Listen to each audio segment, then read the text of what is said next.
நம்ம இப்போ நின்று பார்த்துக்கிட்டு இருக்கிறது சிங்கனிப்பட்டி கிராமம், ஆத்தோட பகுதி. பெரவலூருக்கும் சிங்கனிப்பட்டிக்கும் இடைப்பட்ட ஒரு பகுதி. இந்த இடம் வந்துட்டு 6000 வருடம் பழமைன்னு சொல்லி தொல்லியல் துறை ஆய்வு வந்துட்டு சொல்லியிருக்கிறாங்க. இங்கே எந்த ஆய்வும் வந்துட்டு மேற்கொள்ளலை.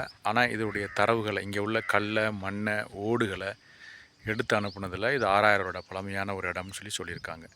இதை சுற்றி வந்துட்டு ஃபுல்லாகவே வந்துட்டு ஆற்று மணல் தான் இருக்கும்.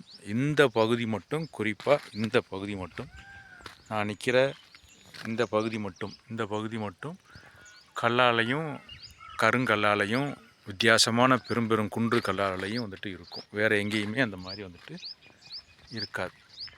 இந்த இடத்துக்கு நம்ம வந்திருக்கிறோம். இந்த இடம் ஆதி காலத்தில் மண்ணிலிருந்து இரும்பை பிரித்தெடுத்து இரும்பு தாது ரெடி பண்ணி அதன் மூலிமா ஆயுதங்கள் செஞ்ச ஒரு இடம். அது மட்டும் இல்லை, இந்த இடம்